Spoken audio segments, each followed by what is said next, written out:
Episode 41 of 2 FMA-Nerds talked about stuff. So I brought on Isabel Lamers. She is the first woman I've had on the show, and hopefully she's not the last. On top of all that, she's also the first stunt actress I've had on the show, which is pretty fucking cool. She had a Kickstarter that I found online, and it's called the Filipino Karate Kid. So the title alone should kind of tell you about the story. I found it interesting, as it is interesting, and I reached out to her and asked her if she wanted to be on the show, and she happily agreed. So hopefully, by the time this episode is dropped, her independent film has been funded. Like I said, it's a Kickstarter, and that can be a little tricky on funding anyways, but hopefully it's been funded. So, yeah. Anyways, we talked about the reasons why behind this film, cool story, and we talked about also Filipino martial arts in the movie industry and the tricky issue of like the fact that Filipino martial arts never gets the credit that it's due, specifically in the movies. So hopefully her independent film will help address that so we can have our own here's FMA, pure FMA, or just FMA in the movies as it is giving its credit where credit is due. Overall, great episode. I mean, all these episodes are awesome. And she also talked about an interesting subject about what it's like to have a multi-ethnic, multinational identity, because she's both from a Filipino lineage and a German lineage and has lived in both places and now lives in America. So cool immigration story, and it also informs the reasons why she has made this film. And like I said, hopefully it's been funded at this point. Anyways, like, subscribe, hit all the buttons for social media, follow the podcast, share the podcast. I really appreciate everybody's support on my efforts and shenanigans, and I will keep doing the work as best as I can. Also, Isabel's details are in the write-up below, and yeah, definitely reach out and definitely support what she's trying to do. And yeah, thanks everybody for hanging out here. Let's get into this.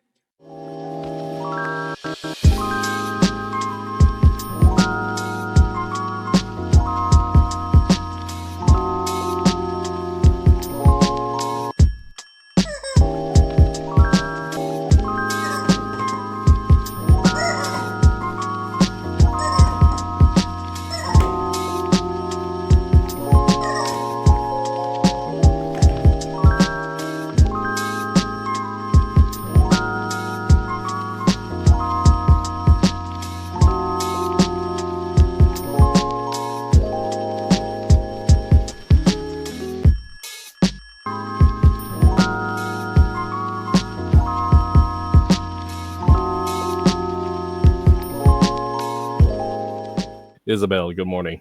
Hi, good morning. So, yeah, we showcased your film and gave a little introduction to what the project is. However, I want to hear from your side of the story, because you alluded to there being more into this conversation about being enough, because when we deal with our Filipino identity or multiple identities, there is this question about being enough, which the fact is we are Filipino enough. So can you give us the backstory from your like very personal side of why this film is important to you and where it came about?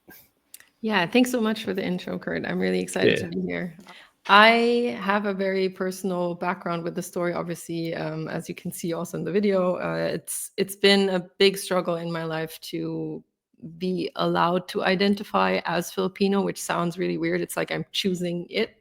But growing up there, and then later on moving to Germany, I have never had been allowed to say where I'm from because everyone seemed to be confused about it. And at some point, I just had to accept that people will react that way, that they are just confused and don't know.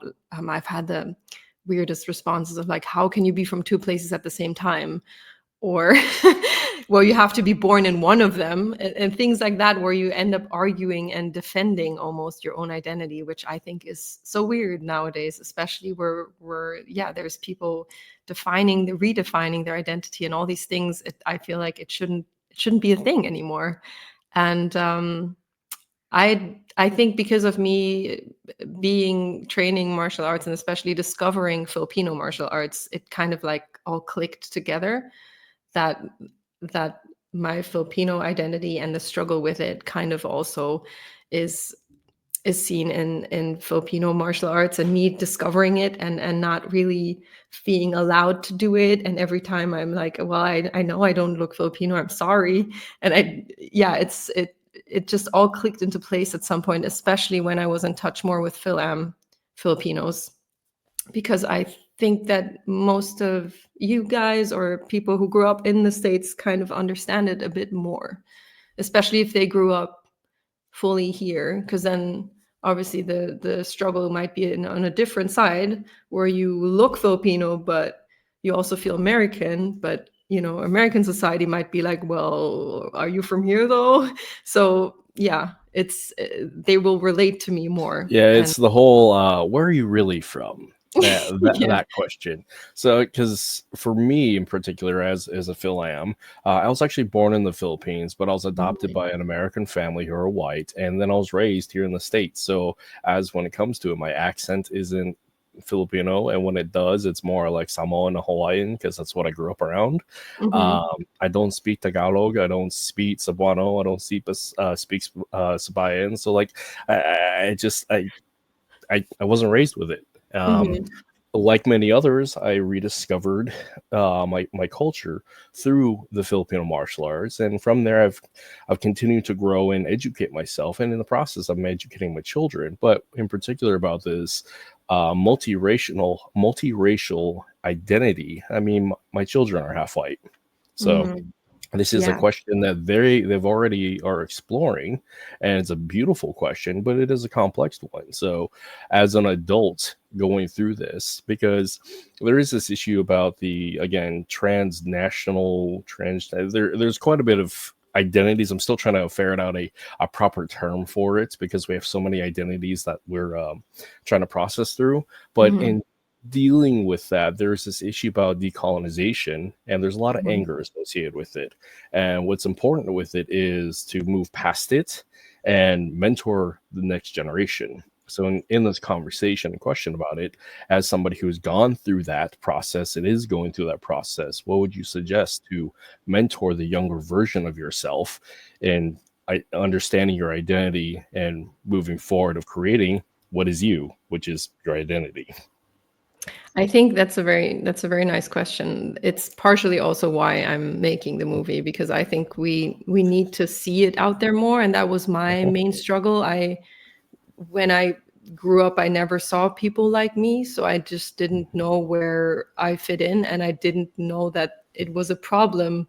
I just felt, like I didn't fit, and I just didn't know what to attribute it to. So I think for newer generations, for one, it is more a discussion. So I think that just the fact that we can openly discuss identity is something that gives more space to realize that it could be a problem and something that's a burden, because for most of my time, I didn't know that those problems that I had or the struggles were related to identity.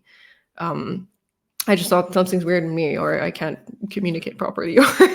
And another thing I think that also would be one of the main messages of the movie is to really listen into you and see which expressions of what make up your identity, because that at the end is what it's about for you personally. It doesn't, you can, I feel, for me, it sometimes helps me to categorize it like this. Oh, this is kind of German of me, or this is kind of Filipino of me.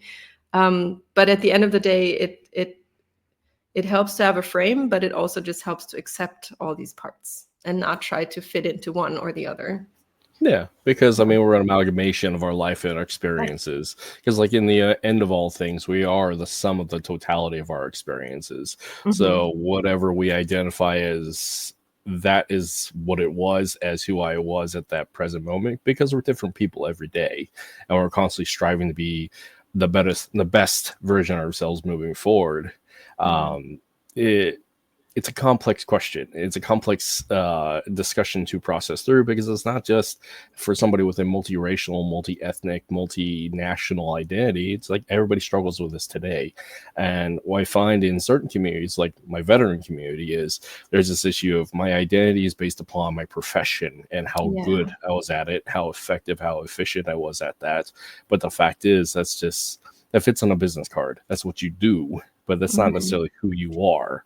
And there's that trying to figure out that distinction of this is what I do to make my living, and that's not all that I am, but who I am is who I make myself out to be. So yeah, it's similar to people changing jobs or when they retire. I guess it's like, who am I now and what is relevant to me? And I've had people from, I don't know how to say that, but maybe like from one cultural background also struggle with things like that, of not fitting in certain spaces. So I think that that's a very common experience. And if we take out the categories and the ethnicity thing, then everyone kind of gets wanting or feeling like they belong somewhere, but they're not allowed or accepted into the space. Yeah, that's a lived-in experience for myself. And which is interesting is like you cannot, like using the analogy of quitting a job. You can't quit being Filipino. You can't quit necessarily being German. You can't quit necessarily being. I mean, you could kind of technically give up your national citizenship, but the fact is, those are intrinsically going to be you. It's like the aspect of you can't kill parts of self. You have to live with those parts of self, love, heal, or respect. But if you're killing parts of self, you're killing yourself. In a existential, emotional, philosophical standpoint. So yeah, it's complex, but it's interesting. What do they say? You can take the Filipina out of the Philippines, but you can't take the Philippines out of the Philippines. Yeah. I like saying that because I feel like the things come with us, like food tastes, especially humor sometimes, and the way we see life. I think there's so many things in culture that are so intangible that there's no point of denying it. And I think my personal life story in particular, because when we moved to Germany, our parents separated, and our mother, who's our Filipino side, went back home.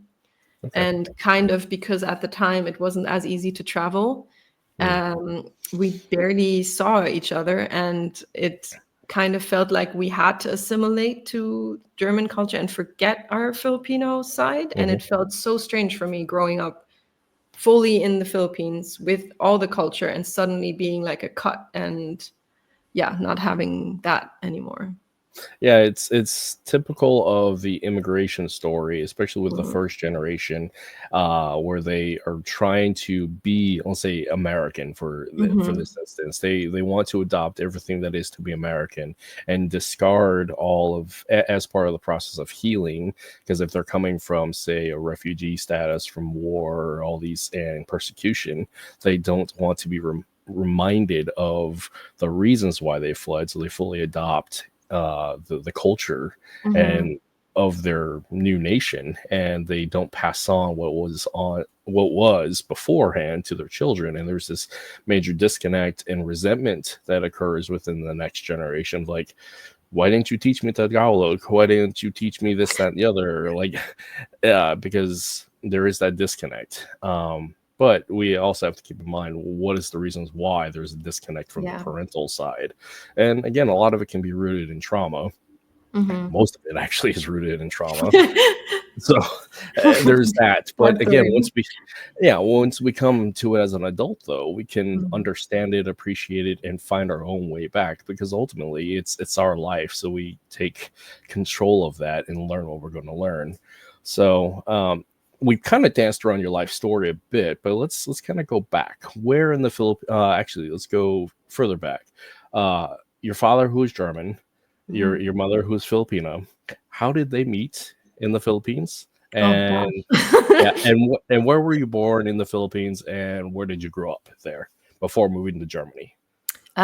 They met. I think she was a secretary.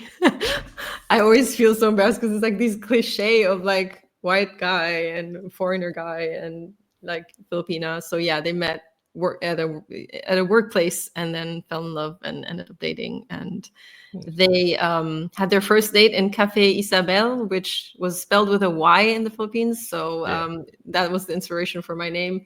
Just that my mom thought she'd do something different and put an I instead, which I'm like, that's what everyone does.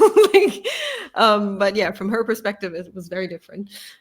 So yeah, I was born in Makati, so yeah, Manila, and then I was born and raised there as well. And we lived in San Juan, and yeah, went to school there. And I moved to Germany when I was like 10, about 10. Okay. So you have distinct memories of growing up in the Philippines, and it literally felt like home. And I didn't know Germany much. We had been on vacation sometimes, but when we moved back, it was kind of a rush and everything. And then I didn't really know. I spoke German, so that was helpful. But yeah, it felt I never really arrived. It's like, yeah.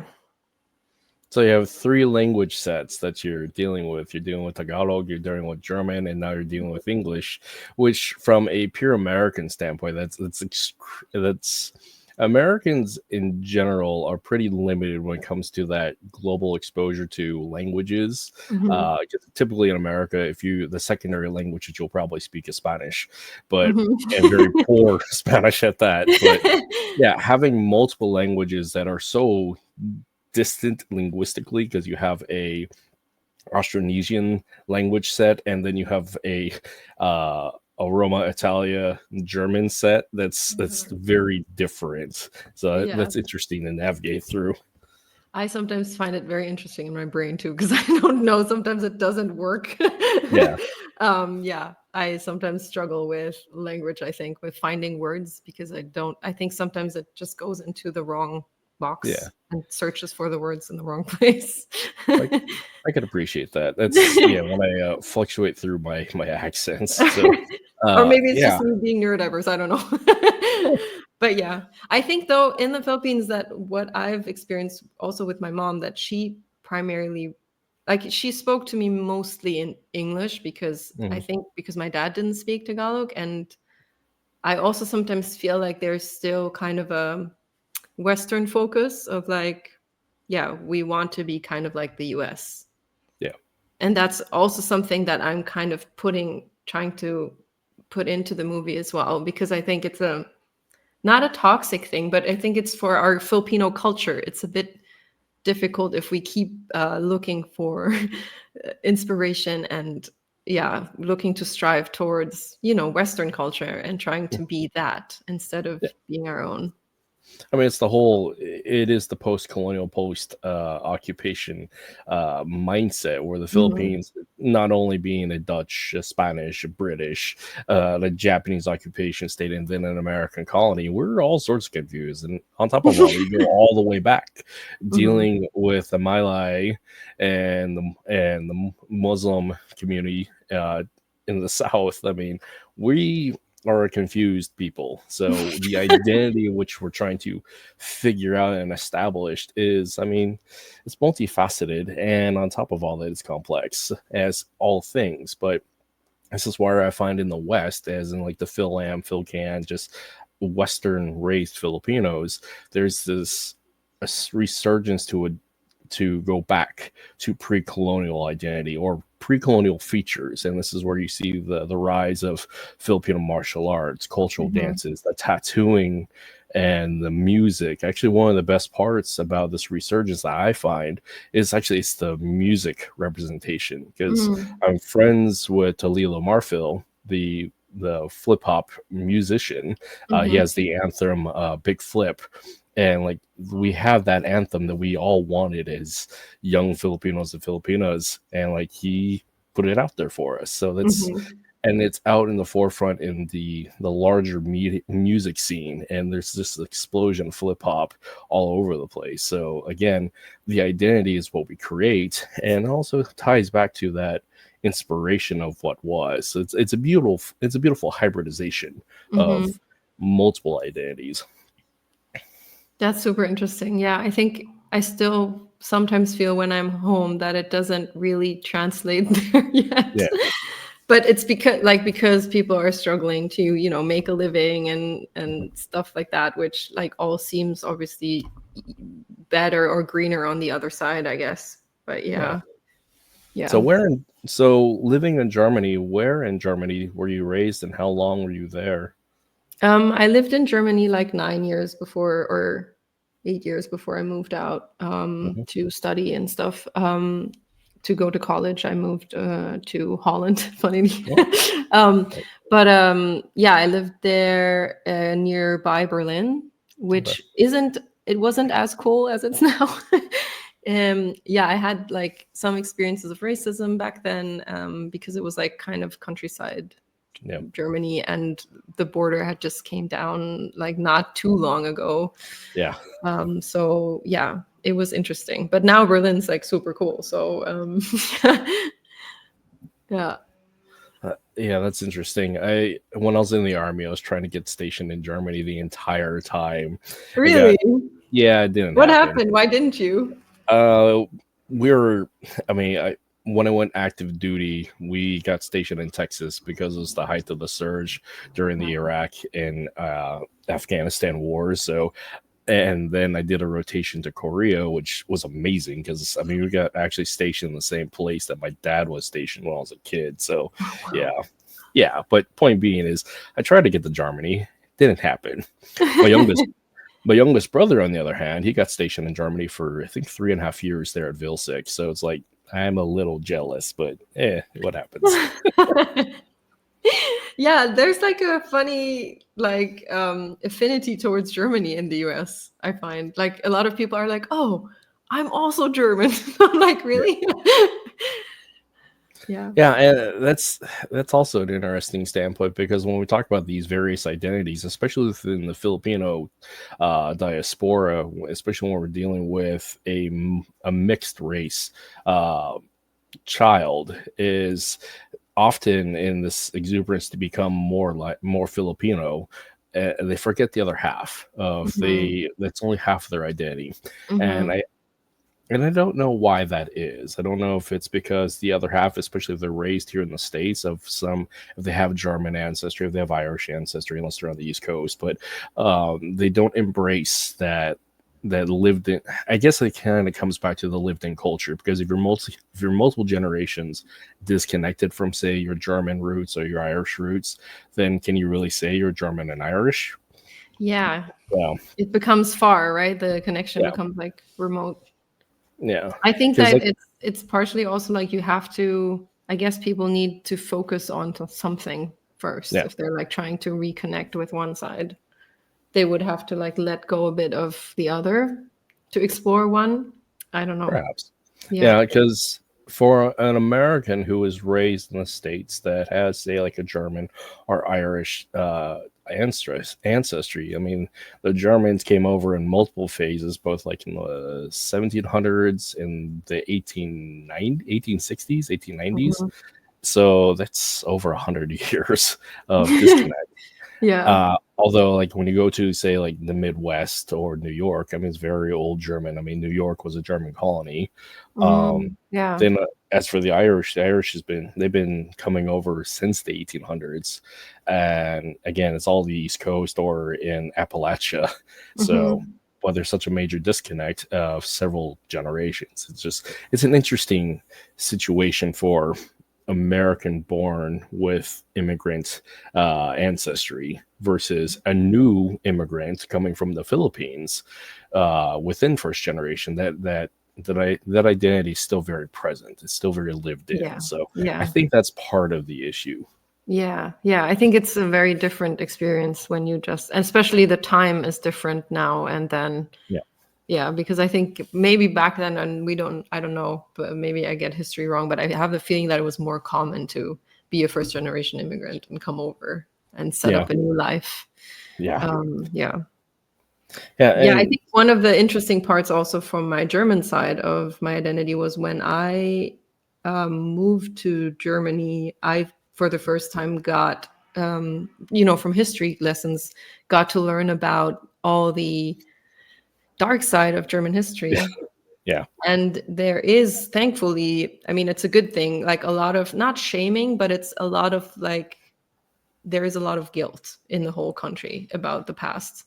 And I remember once going on a vacation with my family, and there were a ton of European nationalities present. Like they had like camps. So it was like hands up for the Spanish, and everyone cheered, and then the French, and then it was at the end in the UK, and then it was like Germany, and everyone booed.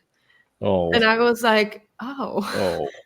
Wow. Oh, and I just like when I moved there first, I was like, yay, Germany. And I didn't really know what it means, but I just went there, and then I was like slowly more and more disappointed of what I thought. I thought it just looks like the Alps and stuff, and was like really pretty and green. But yeah, it was interesting to be associated with an identity that then isn't really great, apparently. So that's also, yeah. And the question from that arises is how long do we hold on to that guilt and that shame and that self-flagellation? Because again, in the American standpoint and dealing with, say, with the institution of slavery is if there's 5 generations removed, can we honestly say that we were a slave owner and thereby racist? The answer is no, because unless you're currently doing it, or your parents, and even better yet, for you, the individual living in the present, unless you're currently engaged in it, the answer is still no. And so you can move forward. And the guilt you shouldn't hold on to the guilt, because you can acknowledge it. And this is my own personal belief. One can acknowledge that guilt and that fact, just like you can acknowledge that part of self that is, say, a survivor, that part of self that has those dark places and has done those dark things necessary to survive. But that gives you an opportunity to accept that part of self that made you today more compassionate and empathetic, caring person, but that came at the behest of pain. And in the process, you can heal that parts of self, love that parts of self, respect that parts of self, but still embrace that in the more positive sense. And I think for countries and cultures that have that history of oppression, they have to acknowledge, yes, be aware of it, educate, so it doesn't happen again. But I don't know how long they need to hold on to that guilt collectively as a nation, and I don't know how long the rest of the world needs to hold on to that guilt, that anger and resentment as well. Because again, back to the Filipino identity issue of post-colonialism is how long are the Filipino community going to be angry at the Spaniards, the British, the Portuguese, the Japanese, the Muslims, the Catholic Church? How long are we going to be angry at them? I mean, like, and on top of all, it's toxic. Like, it's caustic. So, yeah, it's tricky overall, as many things are.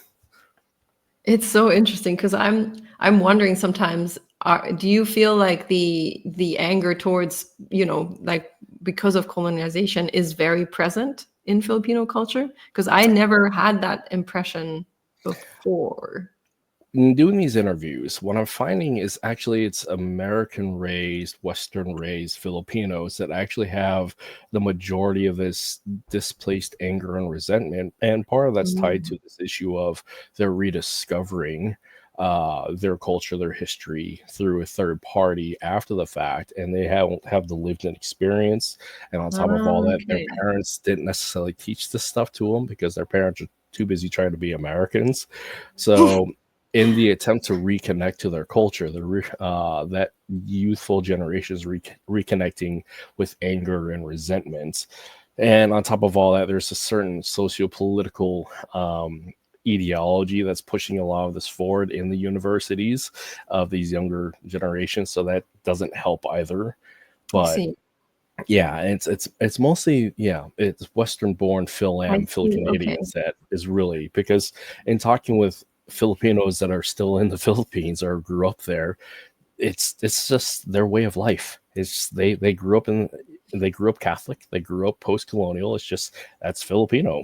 So, I mean, I grew up with American television, and that's why I sound the way I sound, because that's how I learned my English. Like, it has some aspects of Cartoon Network and stuff like that. I mean, and I just came, migrated myself. So I think it would actually help the Philippines to be a bit more not angry, but just like be aware of which parts are appropriated and where are we not, where are we trying to follow too much instead of focusing on ourselves. Yeah, it's the whole like I yeah. am so Filipino. I'm going to show you how Filipino I am, and then showing up in the Philippines like, oh, this isn't the Philippines that I thought it was, and therefore I have this mabayang belief system, and there's this disconnect. So yeah, It's very different. Yeah, I think that's what one of the things that is going to be shown also in the movie is that, for example, mestizas like me are usually treated as as kind of white, especially like I think because I look so much more non-Filipino. It's just being commented on all the time as if it's a compliment. Yeah. It's like, oh, why are you like, it's not a problem to say that you're not even from here. You don't look like you're from here. And then it's being commented on my looks, which I think in Western countries now, people are more aware and sensitive towards that, the fact that it doesn't feel good to just be judged and commented on by your looks, based on your looks. But back home, it's just like a thing. And because it is kind of saying, oh, you look white, it's supposedly seen as I'm complimenting you, which I think is kind of mean towards ourselves. Like, why is it a compliment to not look Filipino? That's just like absurd to me. Yeah. Yeah, because what is presented in the popular media of Filipinos, you have the Filipinos that get forgotten is the indigenous Filipino. Actually, there's two type of indigenous Filipinos. One that's highly in the forefront of things. That's your Igorots, your people, the mountain people, your headhunters, the Basayan Mandarigma warriors, like the very glorified Filipino, like Lapu-Lapu and all them. But everybody also forgets like the Negreros, the indigenous black people of the Philippines, and even the Chinese immigrant kind of white Filipinos, like I lived in Mindanao for a while, and a lot of Muslim Filipinos in Mindanao look very white somehow. Like it's not necessarily, it's not related to them being Muslim. I think it's a mix of, but I saw a lot of like very, light-skinned Filipinos in Mindanao, for instance. Like it's, like you said, there's so many former colonializers that we are such a mixed people. Yeah, because like the other two Filipinos that you commonly see is the Mestizo Filipino, which is the current perspective in the media, because there's been so much adoption, marriage, and just creating of this new hybrid generation, for lack of a better term. And then of course you have the classic pure, I hate to say the word pure, but like full Filipino with the accent, short, brown, in their flip-flops, so and very Catholic. So like there's some very interesting stereotypes, but there's ethnic groups that are forgotten about within the Philippines. For one, it's intentional. Two, there's a bit of guilt. Three, is just people are just ignorant. So and it's behooving upon the community to learn that the Philippines itself is a multi-ethnic society that's blended together due to modern nations, to a modern nation state. So because I mean, as a nation, we're less than 100 years old. So yeah, that's really nicely said. I like that. Yeah, thank you. So back to the film. And your life story. When did you move to the States, and for what reasons? I moved here 4 or 5 months ago, so I just arrived. Oh, nice. Well, welcome. Welcome. Oh, thank you. Yeah, I'm an actor, so I moved mainly for acting. I was here in January. I had a scholarship for acting training. Oh, nice. So I went to different acting schools, and I met with a manager who's also Filipino, Phil-Am. And it was a festival here, actually, Manila International Film Festival, with a lot of people from Manila who came over. And then, I got a chance to join. And the manager that I met there kind of signed me on. And so I got to apply for a visa as an artist visa. So I was waiting in the Philippines, and then I just came over like literally a couple months ago. So that's awesome. It's mainly to pursue acting opportunities here. No, and cool. to live here. And yeah. So, are you in the process of getting your SAG card? I'm not, or is it SAG? There's the Screen Actors Guild. Yeah, SAG. Yeah, it's SAG. Okay. I'm trying. I think it's probably quite difficult to get, but yeah, I am trying to get it. I have a couple of friends that are going through that process through the FMA community. I have also a couple of friends that are stunt people, and it's really interesting going through that process. And also for a lot of martial artists, there is a few routes that they can take. Okay, now FMA show, martial arts show, we'll hit that obligatory part here. There's a few routes that a martial artist can go. They can, again, just take it as a hobby. Then they can be an instructor within the hobby or own a gym. They can be a professional athlete as a combat sports athlete. They can go into the professional profession of arms, military, law enforcement, personal protection. And then there's this other side, which is really cool. And I find the purely artistic side is the stunt community.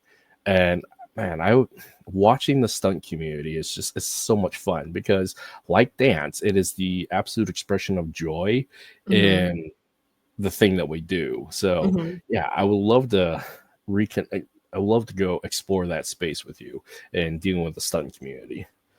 Yeah, I think I discovered stunt partially because of acting. I did karate a bit when I was a kid, and mostly judo, but I kind of didn't feel, not safe is the wrong word, but I just didn't feel so welcome back then. It just felt like it wasn't a space where a young girl was, I don't know a word, but it's just like I didn't feel like I could connect so much. And I still loved it, but I just didn't, I didn't find the right people there. And I guess it's maybe lack of having other women there, and maybe the whole drill discipline thing that I think might be a bit male driven, I guess. I don't know. Maybe it's a martial arts thing to have discipline.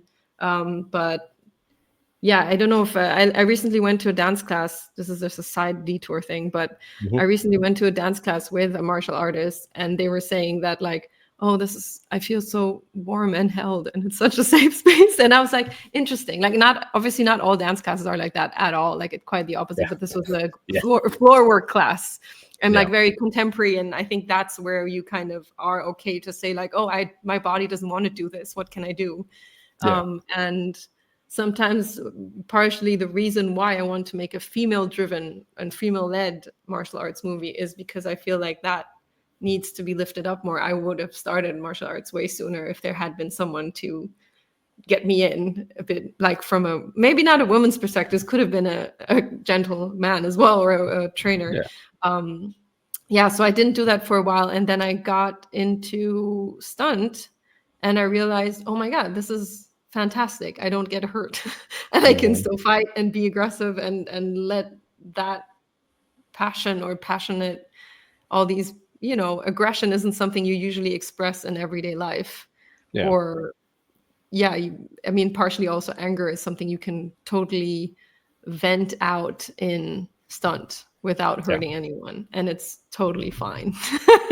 Which is also the case with acting, right? Like actors in certain spaces, if you train acting, you get to, be crazy and be irrational and be unfair and all these things. So stunt fighting is the same thing for me, but in a physical version. And I really enjoy the choreography part of it and learning all these skills and pushing my body to do certain things that, I've never tried before. I started with kickboxing as like a discipline, and used that in stunt fighting. And I think what got me really hooked here was also then discovering the Filipino stunt fighting groups here, stunt community here, because I was like, wow, I didn't know that there's this whole space for me all of a sudden where I can fit in, and it's like, finally coming home or something.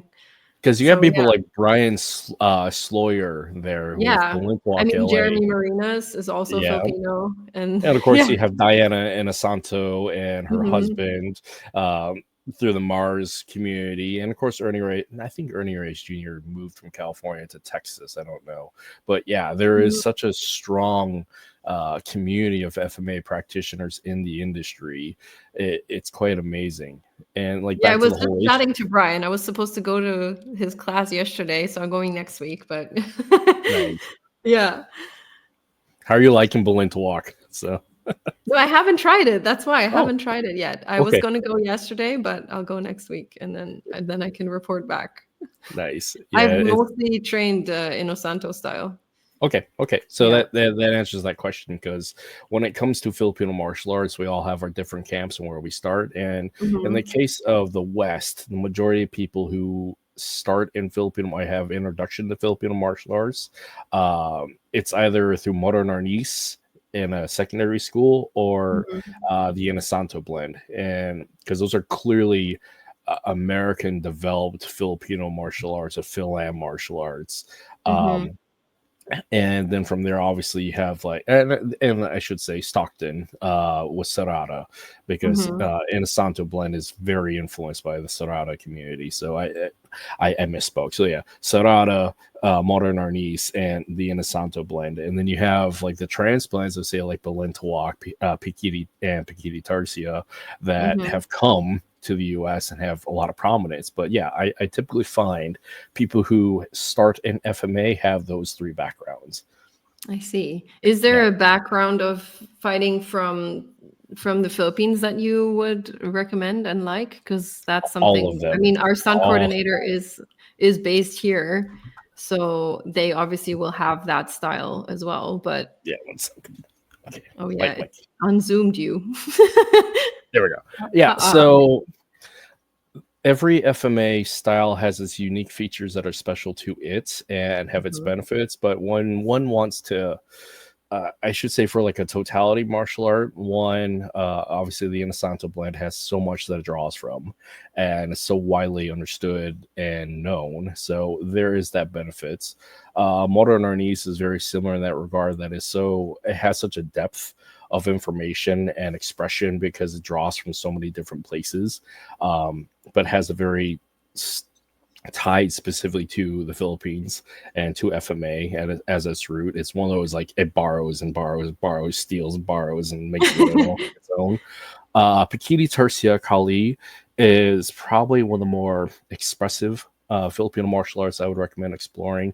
It is a Mhm. currently used combat system in the Philippines and in the military, especially through extension, say like SIOC and Atienza. But because the long flowing blade work and cuts, it's very showy and very beautiful to watch. The Karenza and the Sayas doing that. Mhm.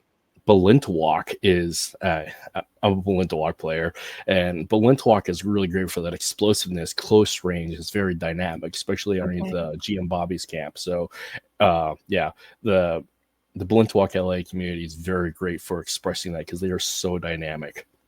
Sorata is a lot like that as well, where it's very dynamic and close range. So you have a lot that you can choose from. But again, from Mhm. the American lexicon, it's typically Modern Arnis, Inosanto blend, Serrata, Balintawak, and Pikiti Tercia are the Mhm. five like fundamental FMA styles that people will start with. Because the other one too is they're so widely seen in social media and in the movies.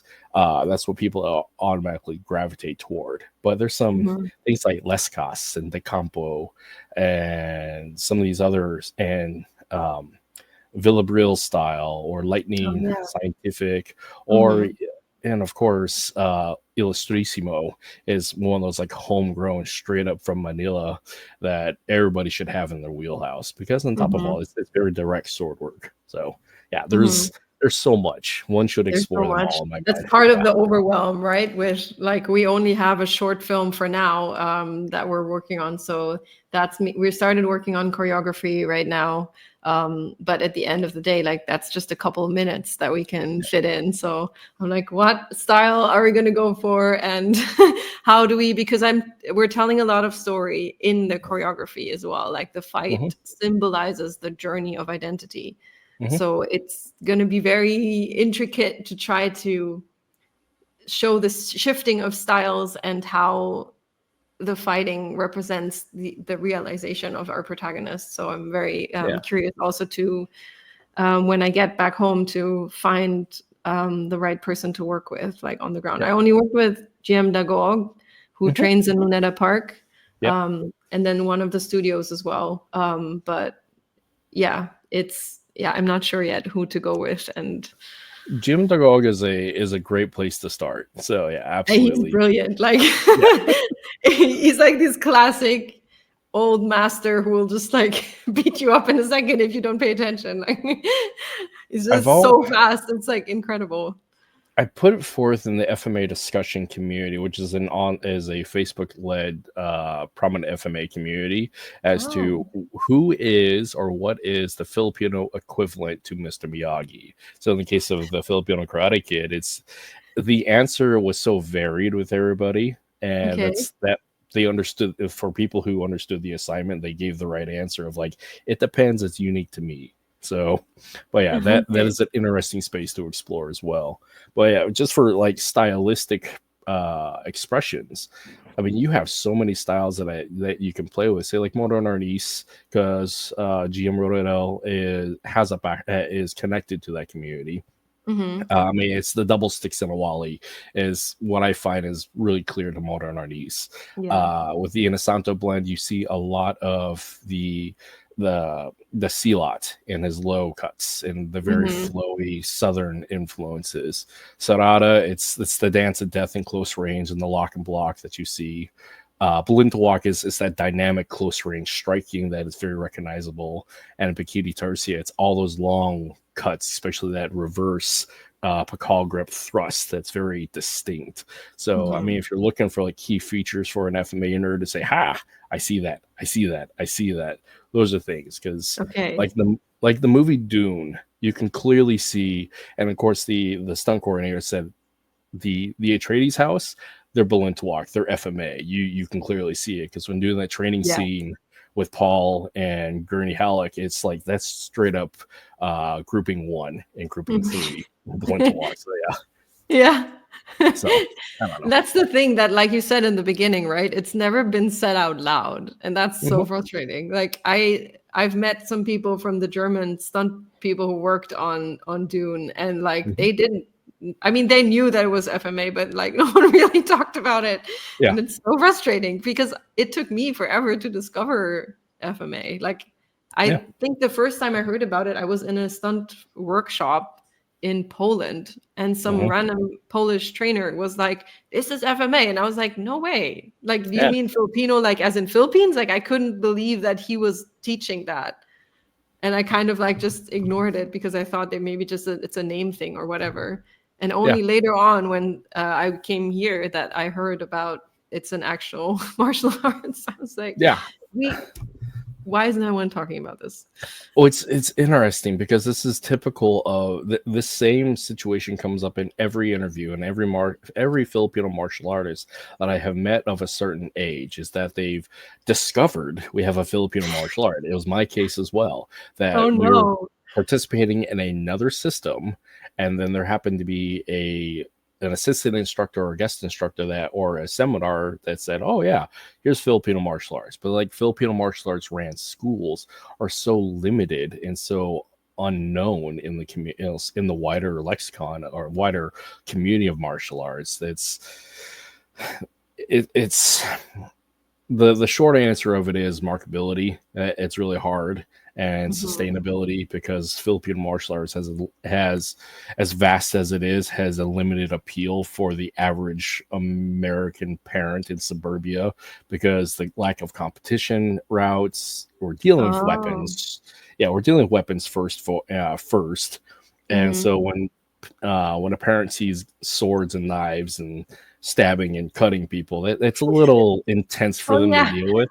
However, they'll put their kids in boxing, Muay Thai, and Jiu-Jitsu, which is just as violent, just with a different modality. So that's like you're more likely to be able to defend yourself if you're holding a stick rather than like your little hand and your I don't know. But I mean, and it's the issue again, like sustainability, marketability, and lack of competition are the three things that I find with the reason why FMA isn't as prominent compared to schools like jujitsu or boxing or Muay Thai or even karate, because a lot of us who started in martial arts, especially in the States, it was through karate, taekwondo or judo, and then FMA was introduced in there. So yeah, it's curious. It's now because of 20 years later, our generation who was raised into that, now you're seeing FMA come to the forefront in a lot of these schools, and people they start with FMA and then they move on to something else, which is, it's a new dynamic and it's pretty cool to see at this point. I think it's also very interesting from aspect of coordination, because like in I trained at Pomana for a bit, and they were saying that like, you know, hand-eye coordination, but also like the two sides of left and right is something that's like developmentally probably pretty good for kids. So I think it's that's like cross body. Yeah, it's the bilateral symmetry and complex tasking, complex independent tasking. So yeah, exactly. Yeah, I think that's super useful that people, I mean, I've been seeing that I can like memorize things better, and I think it's very good for the brain. yeah, you're connecting different hemispheres of your brain and coordination across the body. There's a really cool study that was done through, I think, UC Berkeley, with Guru Paul McCartney, through their martial arts department and their psychology department, their physio psychology department. But they did this interesting study about utilizing FMA as a complex system to look at brain activity and modalities of learning. And yeah, they found that because it's so complex in the beginning, your brain just absorbs all that, but it ends up being better for like coordination and adaptation later on. So the fire hose approach is great. It's confusing, obviously, because you're forcing a lot of this stuff to make it work, but in the long run, it ends up being better for training. And as we find also with, I mean, our body's a system. It works together, and so FMA does that in of itself. It forces you to work multiple limbs at different varying speeds, trajectories, and angles and whatnot, versus say like a static position of you start with a down block and you have an isolated stance. So like the learning modalities are different, complex, but it pays dividends in the end. I think that's one of the things that drew me in when I started it. Like I really felt it's completely different in a way to other martial arts, and in an interesting, almost intellectually equally stimulating way, which I don't remember from practicing judo or kickboxing. The other martial art that I find is so like complex in the moment is actually jujitsu, because you have so much input at the moment that you're having to deal with, so you're so kinesthetically aware and attuned to it. That's true. And you have I recently started training some of that, but it's like a brain overwhelm. No, it's good stuff.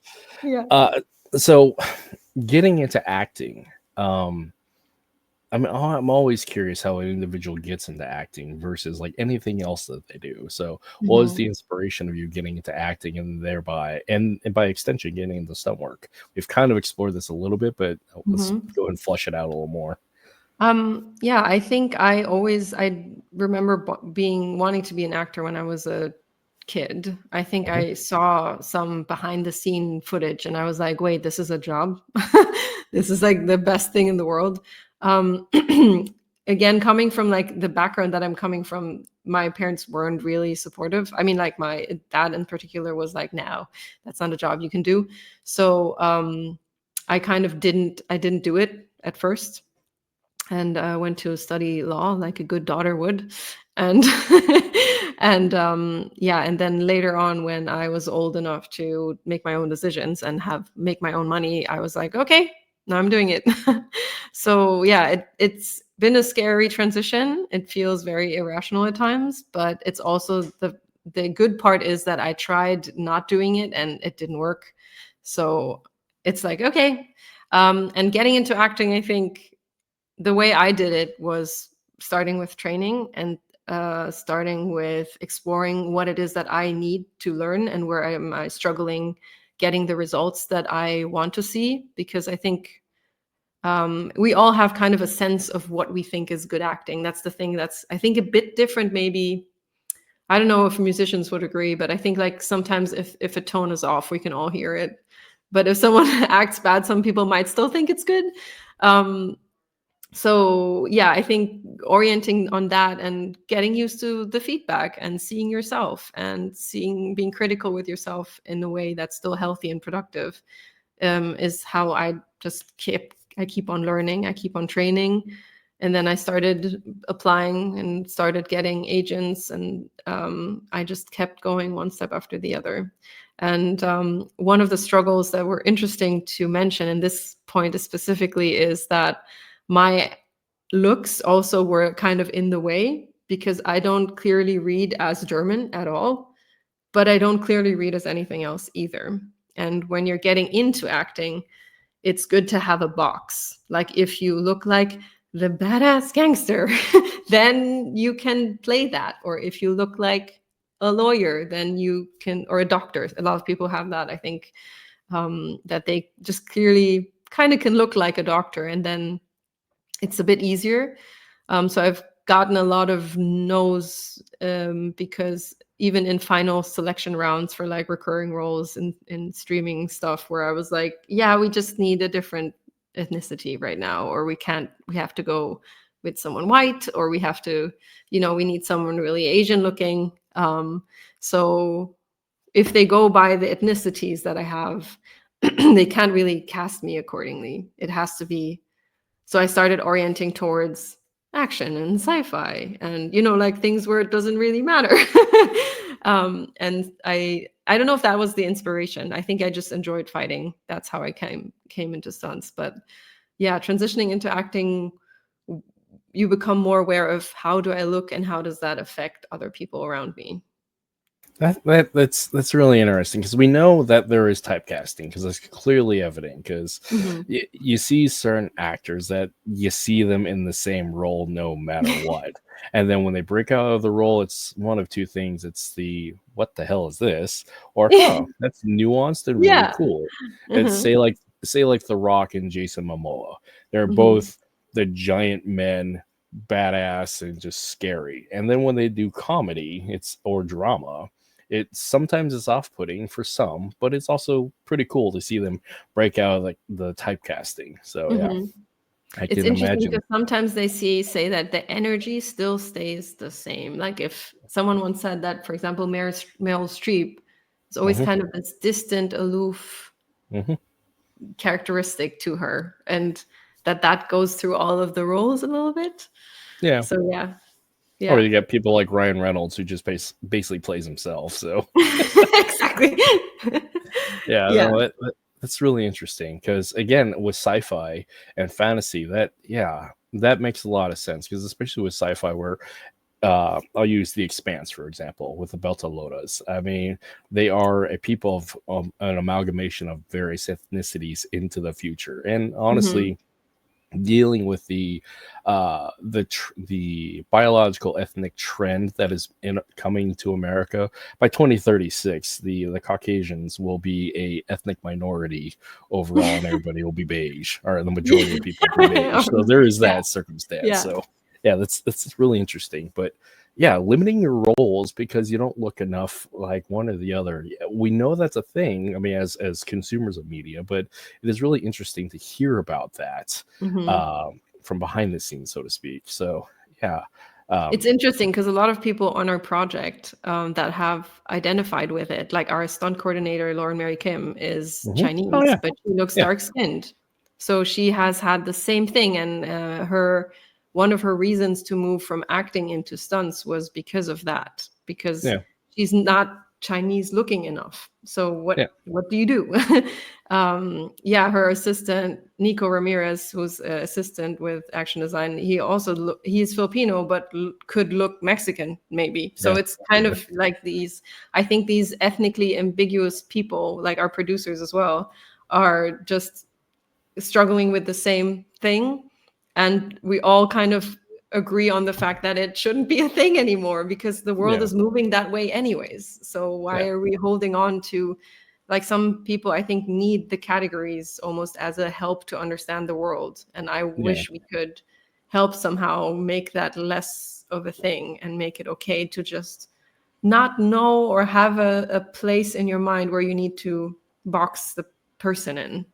Because when you box somebody in, it limits your perspective of them and their potentiality and opportunity to be more than just and to be enough. So those are spaces that need to be explored more in just in society in general, because we are a global society that is interconnected both physically and digitally. So it is the trend of the future.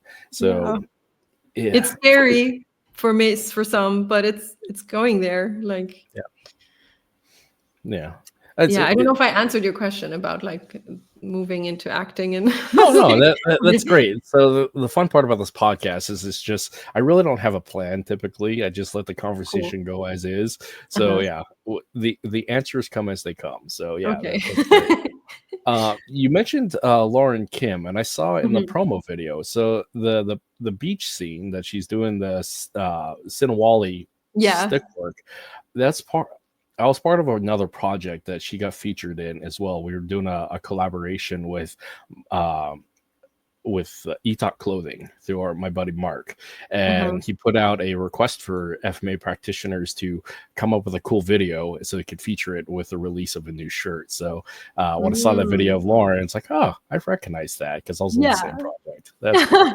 She also I took it from her Cali Diaries series, which she said like I can use any of those, and I thought it was nice because it's a girl fight, which we'll have a lot not a lot, but one fight in the movie too. So yeah. And talking about like actors and actresses that inspire us, because like of a certain age, we had three very distinct Filipino actors in the space. We had, of course, Dan Inosanto, and then his daughter Diana Inosanto, and then you had Ernie Reyes Jr. So and as a young Filipino boy in America, it's like, oh, I see my people. I can see what I can become. I can see that. And so it's really cool now within the space. You see so many Filipinos in the movies. It's like, yes, here we go. Yeah, I think it's really encouraging. And I mostly don't know a lot of them. So I'm every time like, oh, they're Filipino too. Like a lot of, I think, actors who were very famous, and I'm really bad with names, so I'm not gonna try and say any, but like some actors who were famous before didn't identify officially as Filipino, so we never knew. So it's like coming out now, especially in social media, where it's like, oh, they're also Filipino, and then it's like, oh, okay, we're here. Yeah, it's nice to be seen. It's basically what I see it as. So, so moving forward with this project, actually talking about the project, I'm going to bring up the Kickstarter. So, because we're in a limited time frame as an independent film, I'm going to bring up the Kickstarter. But can you talk about the process of a Kickstarter and what is actually necessary for that? Well, I bring this up. Like the campaign at the moment, like what you need for it, is that what you're asking? Sure. And like the importance of independent films, because for a lot of people, they don't understand necessarily how the business goes of film production and like the funding process. So this would be a good example or a good opportunity to educate people about that. Yeah, that's interesting that you mentioned that, because independent film is important because we can make content that is not frequently made. So it all depends on us viewers or consumers of media to also like vote with that on what we want to see more, because people from not underprivileged, that sounds so exaggerated, but if you don't have a rich backing for some reason, like a rich family or donors, you can't basically make movies without that. You could go around and use your iPhone and just make something. So a lot of people have done that. But this project with using martial arts and filming in the Philippines is a bit more ambitious than a short iPhone movie. So that's why we decided to actually go and try to raise funds to make a proper thing that we can run on international festivals all over the world, and then pitch the project later on when you have the short film to pitch it to become a feature film. And that's when you can actually get, big production companies to invest and get them to, invest, because they will actually make money of it when it's a feature film. A short film, however, doesn't necessarily make money, which is why we're trying to raise donations. So that's a very specific, I think, process that people outside of the filmmaking industry wouldn't really understand, because, why do I have to donate if you can make money of the film? Usually you can't. So independent films, if they're especially short films, you can bring them to festivals and have them shown and garner attention for the subject and the topic and the film. But that is the only way to shop it around and then move on to the next step. So it's an investment. So that's our. Oh, sorry. No, go ahead. I'm sorry. No, go ahead. I just didn't understand. I'm just saying this is doing fundraising like this is an investment because of lack of backing. Okay. Exactly. And I think one of the categories we also have as rewards is people being executive producers or coming on board as producers. Those are like the higher pledges, because those people then will be associated with the project and can also move forward on into the feature film and just also be aboard on that. So that's kind of the deal that you strike in that. But yeah, we have discussed a lot about like rewards that we can give. It's also hard because it's like at the same point it's a donation, but you also want to give something back. Yeah. So we have some fun stuff which we tried to put in would be like, like you see there is like script consultations or getting like ahead of time insight into the filming process and all these things, getting Arnie sticks from the Philippines. So we have like tried to make like a few different packages that we thought could be interesting.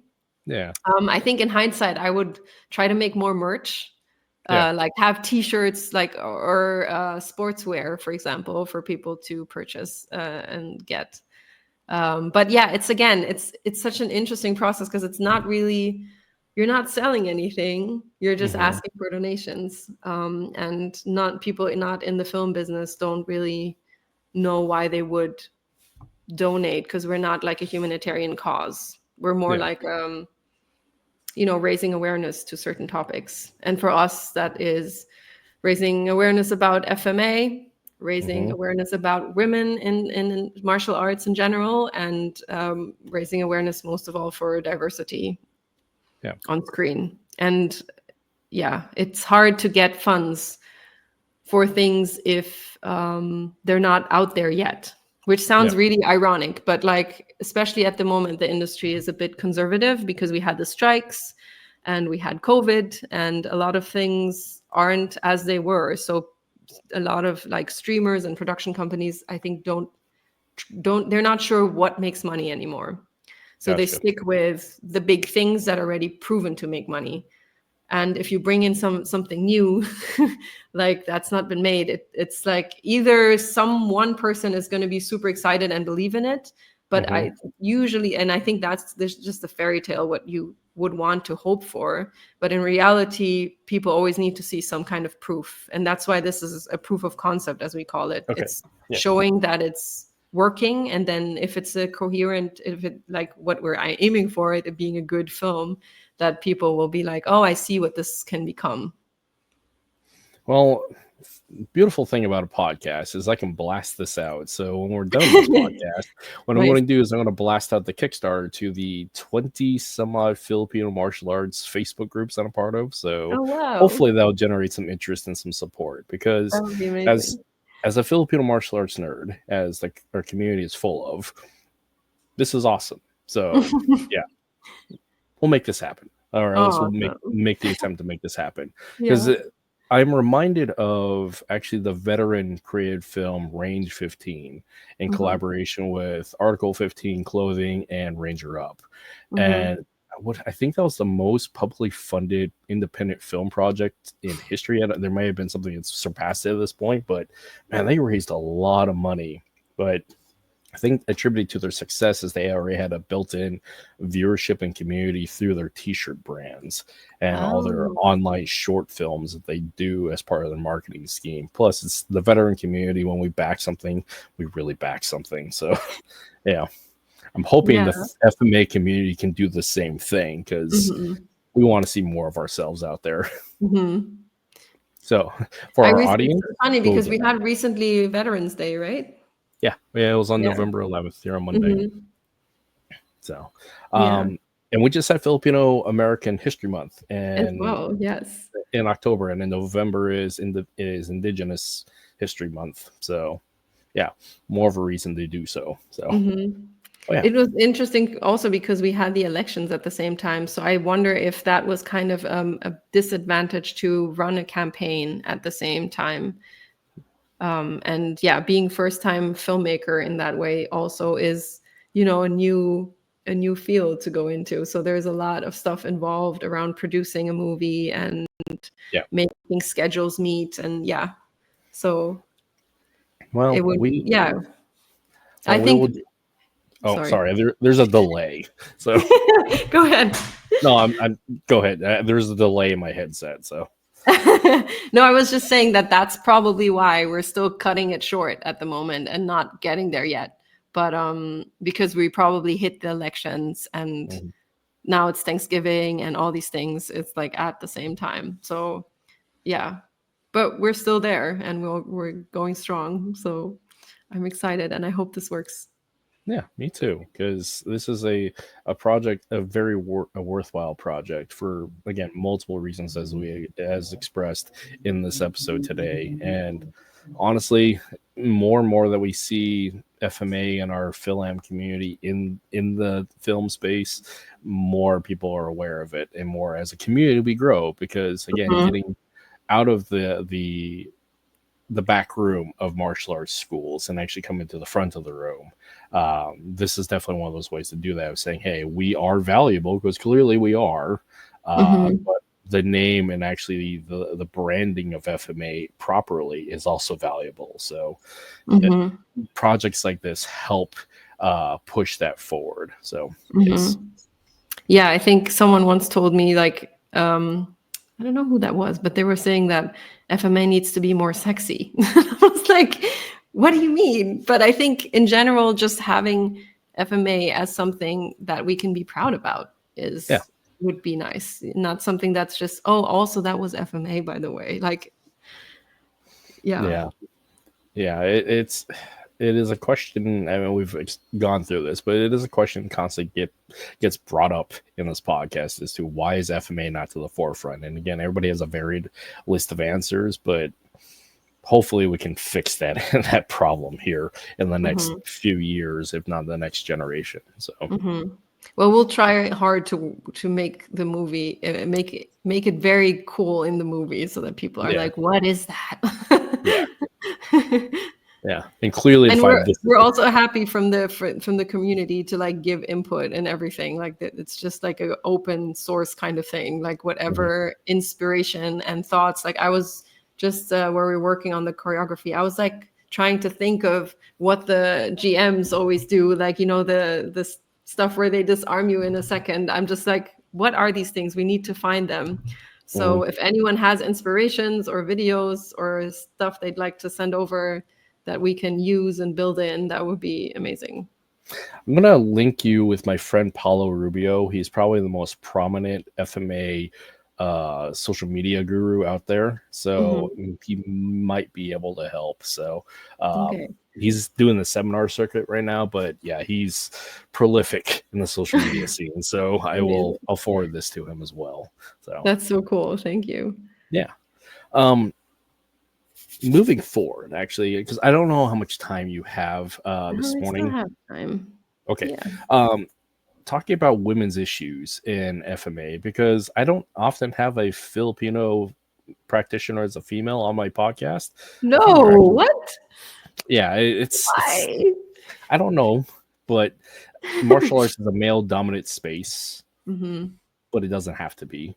And Mhm. so dealing with women's representation in not only in the films but in martial arts in general is a question that gets brought up as to why is there not enough female representation? Who are these actresses and heroines that we can look up to? Because as prominent in the Filipino martial arts community, that is like the female lead is Diana Inosanto. But there's so many of you that are also up and coming and have been there the entire time. So can you speak to what it's like to be a woman in the FMA community and some of the things that you would give notes to the FMA community to say, hey, we can do better, help us out here? I won't say too much representing as a woman because I feel like I'm so new in it that I don't want to, misrepresent anything. So Okay. if anyone disagrees, please do. My experience would have, like, I also have struggled to meet other women in the industry. And I think in general that, for starters, is already, it already feels less, not, again, safe is the wrong word because obviously I don't feel unsafe, but I think it just feels more comfortable if there's another woman. And I think one of the main problems is the atmosphere, if ever.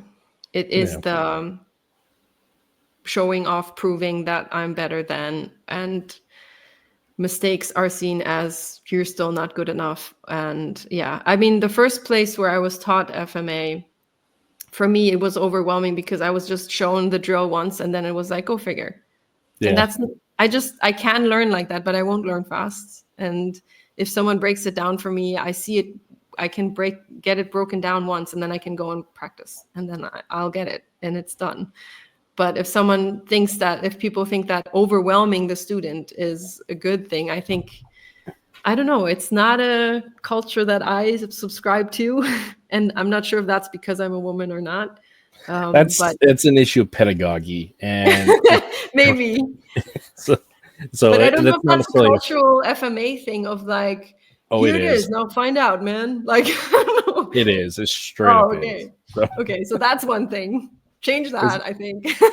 There's not a lot of formal educators in the FMA space. I mean, there is now, but when it comes to like the totality of FMA or just martial arts in general, there's not a lot of classically trained educators in the space. It's very much an apprenticeship being raised up into it, but actually being taught how to teach, being taught how to learn, how to teach other people to learn, as is a direct social science that's not taught. There's not a lot of people that are professional educators. So yeah, there's that issue. Okay. Yeah, because some people, for example, need to ask questions. Some people need to, for example, I personally need to, I kind of perceive the whole movement. So if they only explain one thing, I'm like, but your feet did something. What was that? And I try to like get it all in my body at the same time once and not learn that first and then correct the other thing again. So there's like different learning styles which I think would help if people would adapt more to that. And I think it's a general culture of not having to push through, which I think is a male thing. It's like hard and I'm strong and I'm just generalizing, but that's how I felt it was in other martial arts in general. And I remember the first stunt workshop I went to, it was all on direct contact.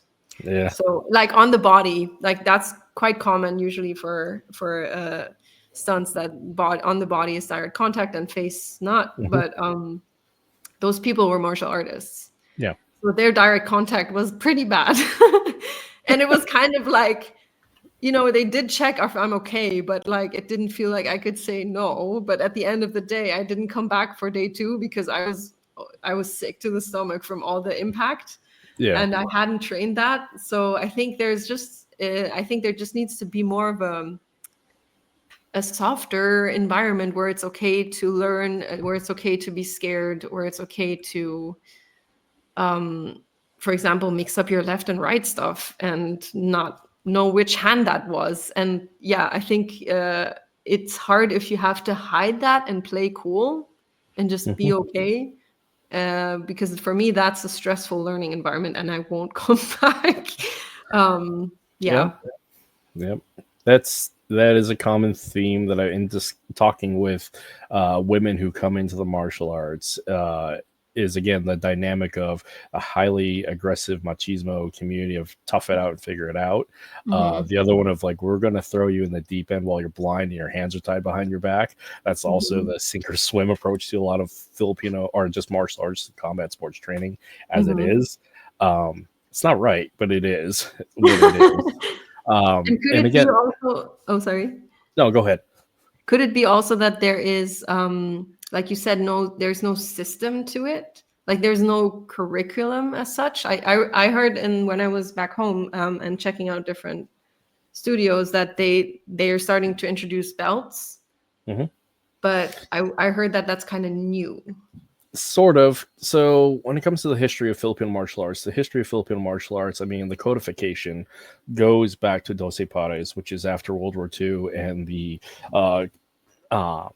independence of the Philippines. And Doce Pares borrowed highly from Japanese and Chinese martial arts structure. So this is where you see like the gi is adopted from Japanese martial arts, like a Japanese kimono gi. So there's that, the belt and rank system, and the structure for education in the school district is very structured and borrowed from Japanese martial arts, because Japanese martial arts as an educational institution is a good example of how to do things. So borrowing that's how that came about. So like Doce Pares specifically has that structure in place, but it has some holes, just like any other system. Or I should say any other system of education. And it boils down to pedagogy, curriculum, and the instructor's capability in those things. So you see in the West, there is certain systems that have a very strong curriculum, but they may not necessarily have an instructorship training program to help develop their pedagogy and their instructor approachability. So, because you may be an excellent martial artist, but you might be a pretty crappy instructor, as in like communicating things to people and guiding them through. Because like systems like Modern Arnis, Pikiti Tarsia, and Balintawak have a very structured curriculum where you can definitely tell where's the benchmarks and here's the standards, and there is that belt and ranking, not necessarily belt, but that ranking system that comes up with it. But that doesn't account for the ability of the instructor's ability to teach, because it goes back to this issue of not every martial arts instructor is a formal educator. So that is the dynamic. And again, very much back into the Philippines with that old school backyard in the park approach to training. It's very much do this, figure it out. So yeah. So that dynamic it's messy and it's tricky. So what it really comes down to is find the right instructor.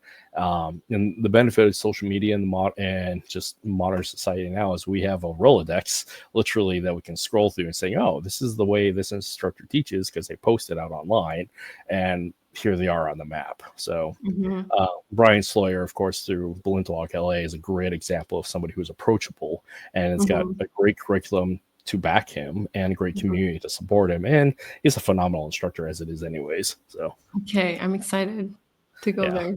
Can't wait. I was actually discussing this recently with the stunt team in our film, because I was saying that I want the atmosphere on set and in the team in general to be similarly I don't like the word safe, but I can't think of another word.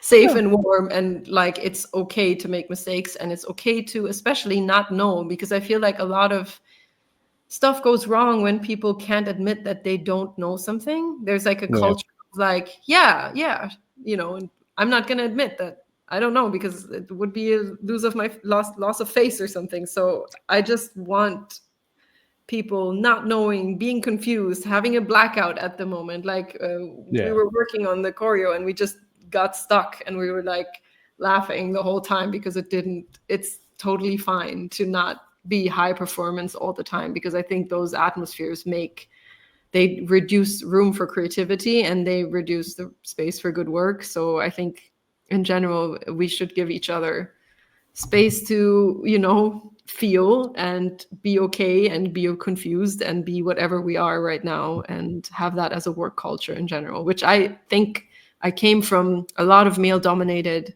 industries. I worked as a programmer for a while.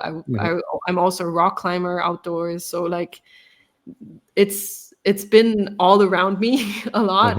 So I just for a long time I just accepted it as status quo. But thankfully over time I realized like, no, I can create my own culture, and it's just hard to enforce it, and be like, no, this is not like in coding, for example. Sometimes I would have to stand up and be like, no, this is not how we talk to each other. That's not cool. But it makes you the bad guy, and it's scary. But yeah, I think we've got to do it. I mean, we have to start somewhere. Like you're doing it with this podcast the same way. Yeah, I'm trying, but I listened to some of your episodes. I was like, wow, this is some deep, vulnerable stuff going on here. Well, thanks. Yeah, this podcast it's a couple of different projects that I have, a couple of different brands on the fire that I'm working on here. But again, it's telling the human stories, because again, learning is a messy process full of mistakes. It's just we're so used to seeing the highly polished outcome of the perfect cut. And it's great to see, but it's not exactly genuine. And seeing the genuine process of education and learning through discovery and being messy, that a lot of people are yearning for that, especially in the social media space of content creation, especially in the martial arts space. You can definitely tell the person who's done multiple takes versus the person like, we're doing a one take, you're going to see all the mess ups, but this is just what it is, deal with it.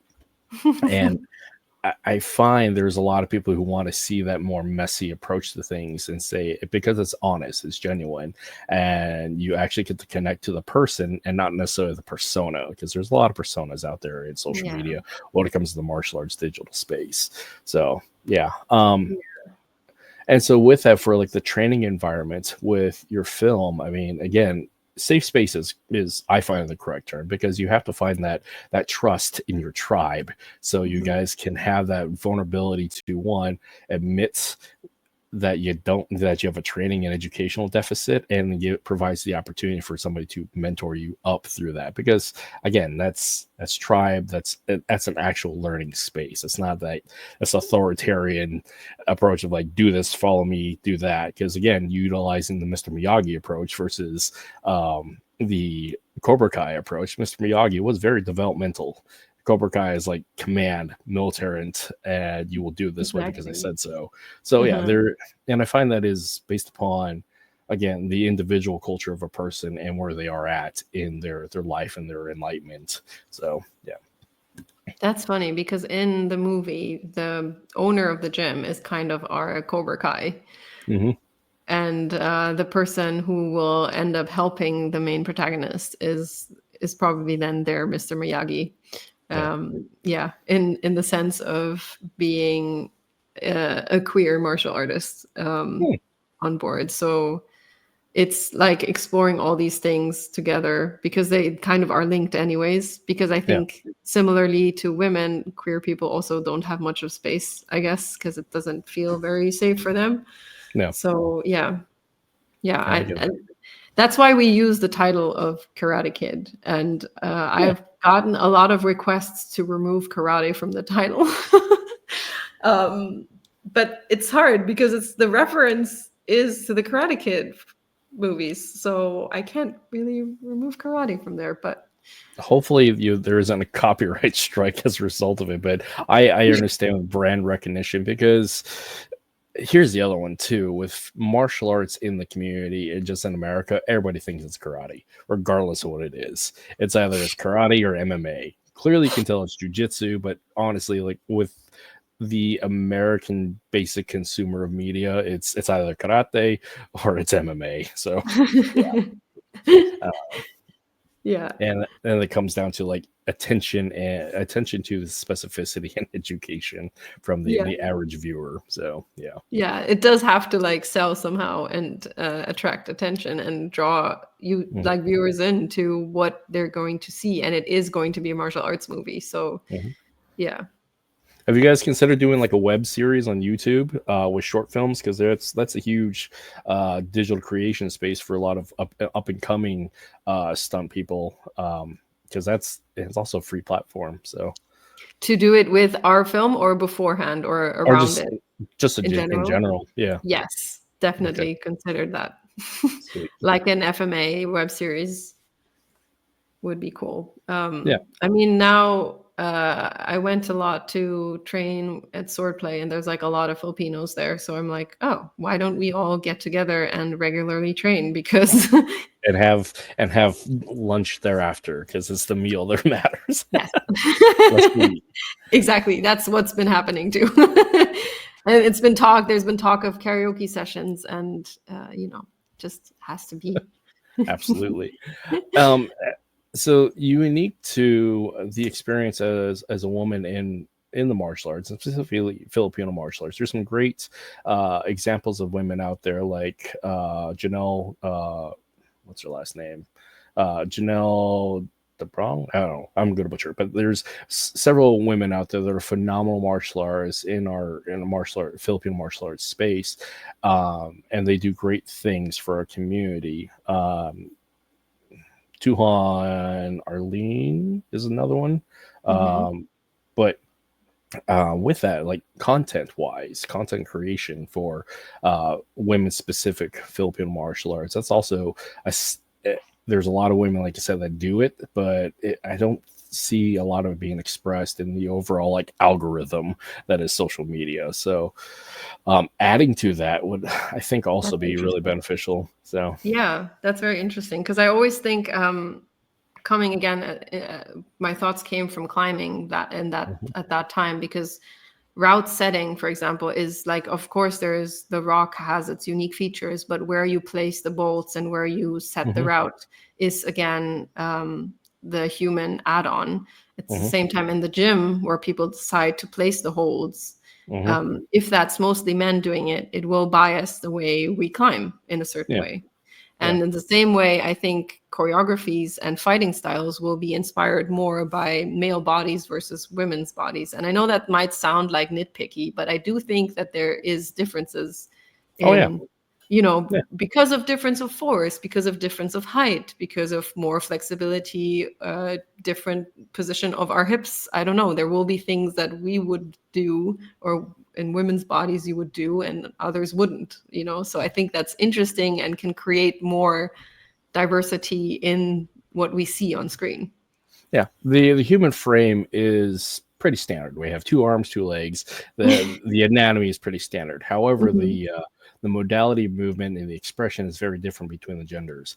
And having worked with fighters for the majority of my professional life, and having had female fighters, they move differently than men do. There's a lot of the similar like principle-based approach to where they work in, because they can't work against physics necessarily. Like we all move in a straight, we move forward, we move back. Those things can't be changed. The concepts are, we try to adapt and apply into it. But when it comes to a woman's movement versus a man's, there's very subtle, but it's also distinct differences. And it's unique, but it's also really cool to see that when people recognize, because for those who can see, they can see the differences and recognizing. And this is where we need to see more female practitioners in the space so they can actually see that. Because I mean, if you look, I'll look at the Shaw brothers and Chinese martial arts. Michelle Yeoh moves a lot different than Jet Li.